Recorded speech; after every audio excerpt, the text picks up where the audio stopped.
Hello everybody, welcome back for another top 10 list. Today we're going to be talking about the top 10 archetypes in the Vintage Cube.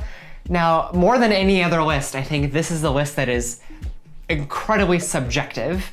These are the decks that I like to draft personally, and I think this is the correct order for them, like from a power perspective. So starting out at number 10 is Splinter Twin. This deck is actually only it is a Splinter Twin deck. It wins very frequently by, casting a Deceiver Exarch and then throwing a Splinter Twin on it, just like it does or did in Modern before it got banned.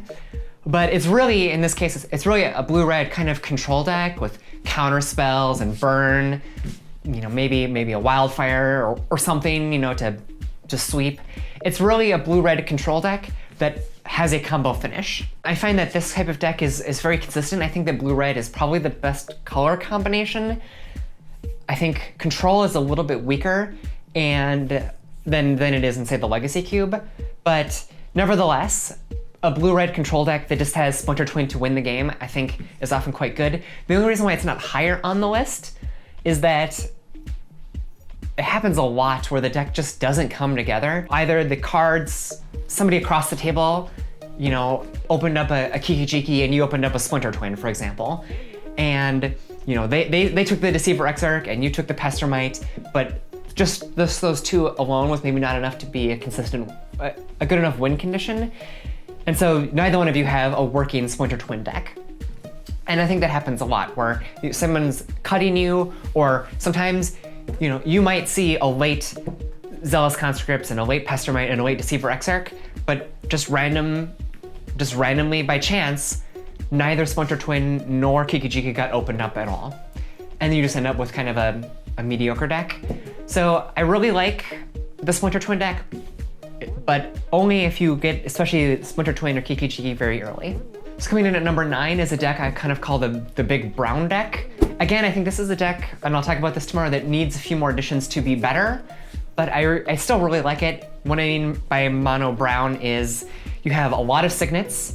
You have things like Thran Dynamo, Worn Power Stone that give you a lot of colorless mana, and then you have usually a huge win condition on the top, so you might have Sundering Titan, you might have Karn or Ugin, you might have one of the Eldrazi, especially the Kozilek and Ulamog, which are easier to cast. And then you have things that really exploit the fact that you have a bunch of artifact mana, so like Balance or Wildfires or Upheavals. And the deck can be very good. The only problem with it is that I think at this point, in 2014 or 2014? Yeah, 2014 and 2015, the deck was very good. It can consistently be great, but one of the problems that I've noticed now is that people have kind of gotten a better understanding of how the Vintage Cube works, and you no longer can consistently get 5 signets. I remember a year ago where I could get 5 signet. If I was like, I want to have this brown deck, I could get 5 or 6 signets almost every single time. Now, I've had cube drafts where I've not seen a single signet that I didn't open up in a pack. So people have recognized that signets are very good. So sometimes this deck doesn't come together. I think there's a couple more things they could add to the deck that would make it much better. I'll talk about those in the next video, but nevertheless, I think it's a pretty strong deck, especially if you can get like late Wildfires, late Upheavals, cards like Balance, to have a very asymmetric effect on the board. Coming in at number 8 is a deck that I don't even know who I saw drafted. I think maybe it was a Channel Fireball video from a year ago. That they're like, oh, we have this card, like, maybe we can make this work. And then the deck came together and it 3-0'd, and I was like, huh, that's very interesting. And I've tried it out and I've had a lot of success with it. And that is an opposition deck. Most people think, well, obviously opposition is amazing, and it is amazing in almost every cube, especially blue-green opposition. Like in the Legacy Cube, blue-green opposition is one of the best archetypes, if not the best archetype, I think, in the Legacy Cube.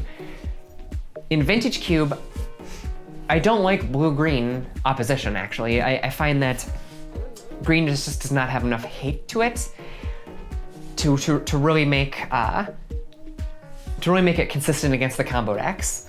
What I really like is drafting a blue-white opposition deck, and this is where I really like the white theme, where you take like you take an Azorius Signet and maybe a Tundra and a couple fetches, and you just have enough ways to cast opposition. But then you have like the white hate bears like Thalia and Lean and Relic Warder, and you get the token makers like Blade Splicer or Emiria Angel or Elspeth or Gideon, and then you just have opposition. And that deck can just, and things like Lingering Souls, and that deck can be outstanding.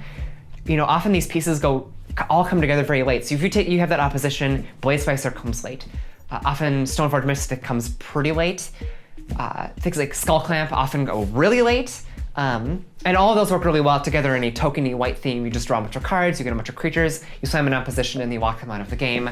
Cards like Thalia give you a lot of, they give you a different angle to attack that you don't get from just opposition-y type effects. I mean, obviously opposition also is a taxing thing, but the kind of the way they attack is just a little bit different, and it comes down earlier, which lets you just, you put them off curve, and then you cast an opposition, you lock down all their lands, and you just kill them with tokens that you're constantly making. And if you have something like Elspeth or Gideon generating a creature every turn, they just cannot dig out of opposition. So in green, you have the Garrux and you have Freyalise, and they're pretty good in the opposition deck. But I much prefer having things like Elspeth and Gideon, which not only have the ability to generate tokens to lock people down with opposition, but also have the ability to end the game very quickly. That makes the blue-white opposition deck, I think, my favorite opposition shell, and I've done very, very well with it. Coming in at number 7, and this is a deck that I think I'm the only one I've ever seen draft. I've never gone up against it. I post pictures of this deck all the time on Twitter, and people look at it and they're like, "This deck is messed up, April. I don't know what's happening." And it's a very hard deck to explain, and that is like a Jund Oath of Druids deck with lots of planeswalkers. So this is a deck that now I've drafted so many times and I've gotten so many 3-0s with that I can kind of almost autopilot it. Like if I get an early Oath of Druids, or even like a pack 1 Oath of Druids, because it often goes 8th pick, 9th pick. And then you start out in Jund. You want to have black tutors. You want to have, well, obviously green for Oath of Druids. You want to have, often you want to have like a red base for having things like a sneak attack or a through the breach. Then you want to have like really broad answers like Dreadbore and Maelstrom Pulse and Abrupt Decay, and just a pile of planeswalkers and signets. And what I found is that it's just, it attacks from so many different angles and it has good answers that people just don't know how to deal with it. So, and often it's not just 3 colors, it's usually 4 colors, sometimes 5 colors. So, you're often Jund splashing white for Nahiri, or you're Jund splashing blue for something like Ashiok.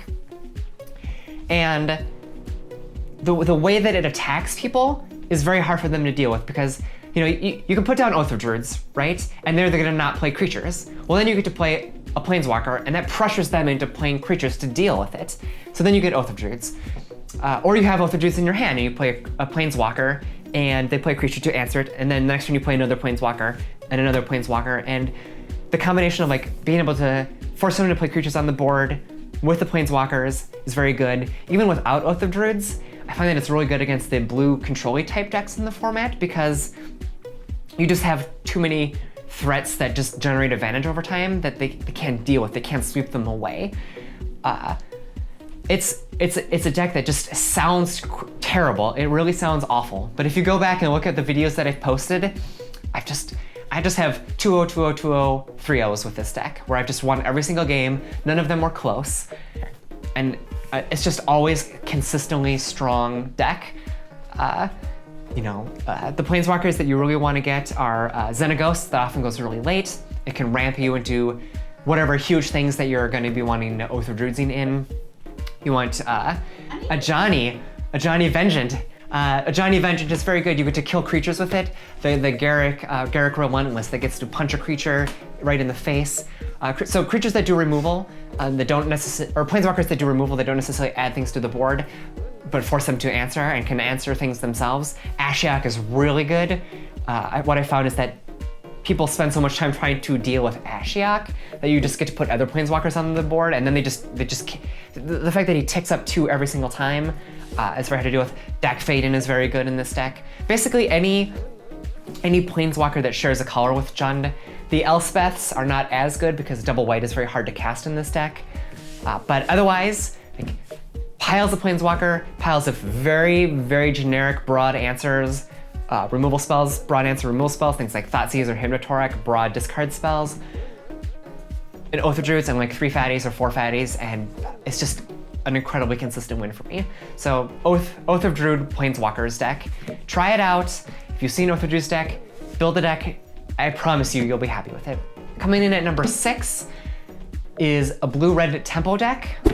And this deck, I find, is very consistently good if you draft the fixing for it very aggressively. So you really want to have Volcanic Island or Steam Vents or both with 2 or 3 fetch lands to fetch it. And then you're basically playing a mono red deck. So you want your Jackal Pups and your Goblin Guides and your Zergo Bell Strikers, right? All these little red 2/2s.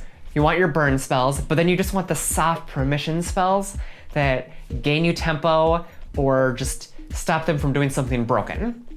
So you want things like Spell Pierce, you want things like Remand and Mana Leak. You don't need very many blue spells in this deck, but you just want a little bit that gives you a way to stop the combo decks while killing them still pretty quickly. Not quite as quickly as the mono red deck, but nevertheless pretty quickly. I've had a lot of success with this deck. It's always good, especially if you like I said, if you draft the mana aggressively. You just don't need many counter spells. You just need a handful of Force Spike type effects and red creatures, and I find that to be, if you get that all together, I can find it to be often be better than the mono red. It's just harder to get together, and sometimes you just don't have the mana fixing, and it's a worse version of the mono red. But a blue-red tempo deck, I like it quite a bit. Coming in at number 5 is what I think is the most consistent of the combo decks, and that is Reanimator.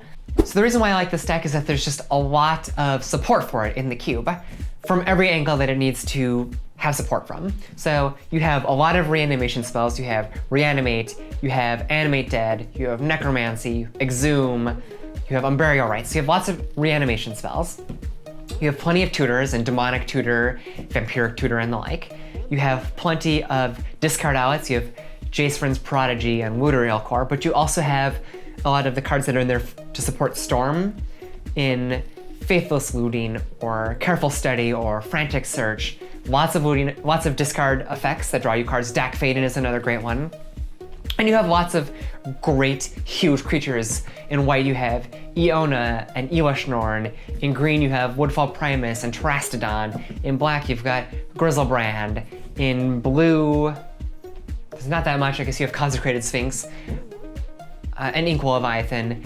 And in red you've got Inferno Titan. So you've got lots of options, but you also have like the huge, you have the huge artifact creatures such as Mere Battlesphere or Sundering Titan and the like. So you have lots of options of things to reanimate.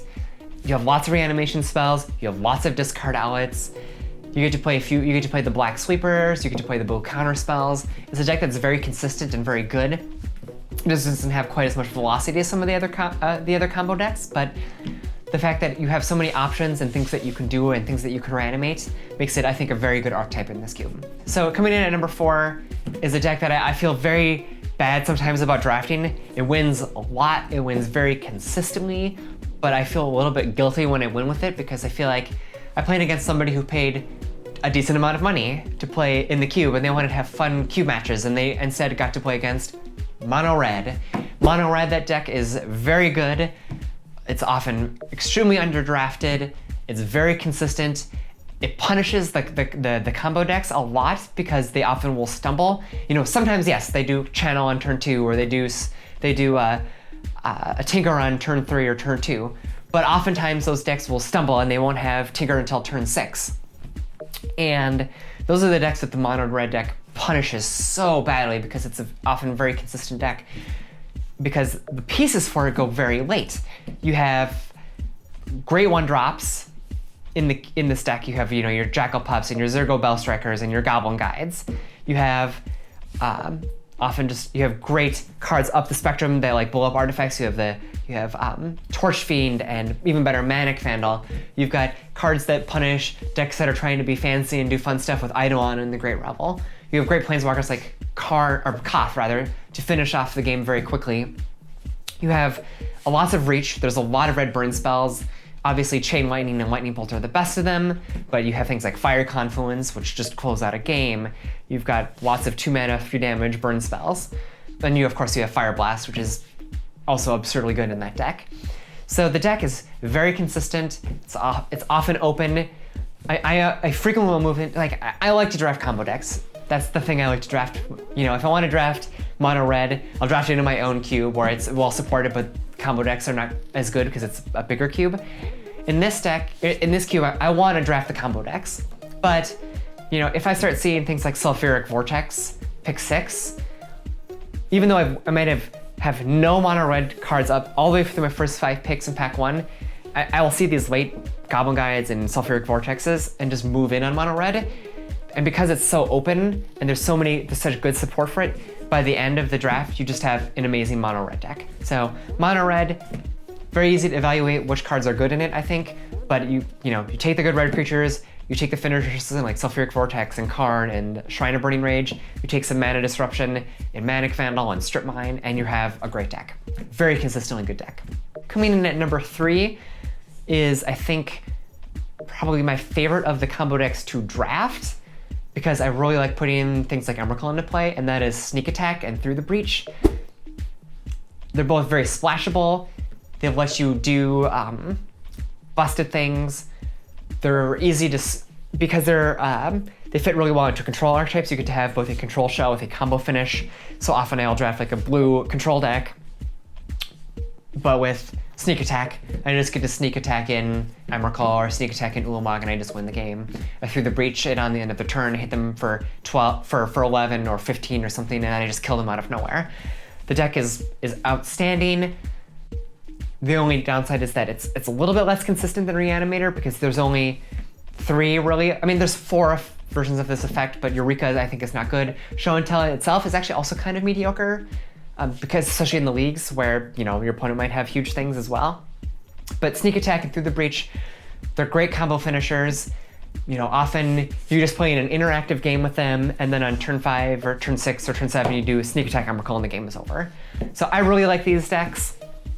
They give you a lot of options of the ways that you can go into it. You can build it with Jund, you can build it with blue-red, but the defining part about it is that you just sneak in a huge Eldrazi and you just win the game out of nowhere. So Sneak Attack comes in at number 3. Coming in at number 2 is a deck that I've actually had some kind of bad luck with this lately. I don't know why, and that's a Channel deck. I've gotten it now 3 times out of like 40 or 50 cubes this time around in pack 1, pick 1. Or gotten it at all, really. So you get Channel, and then I'm like, I'm gonna take Channel, and I'm just gonna force a Channel deck because it's so good. And usually that works, but lately I've had bad luck, I don't get any things to cast with it for some reason. Like none of the Karns show up, none of the Eldrazi show up because the Sneak Attack deck wants them, or the Oath of Druid deck wants them, but nevertheless, if you have a Channel, you start drafting particularly lots of green fixing. So green fetches, you want tropical islands and stuff, so you can do a turn 1 tropical island plus a mystical tutor, or you want like a turn 1 like a bayou and fetches, so you can do like turn 1 vampiric tutor, and then you just do turn 2 Channel and the game is over. And I love it.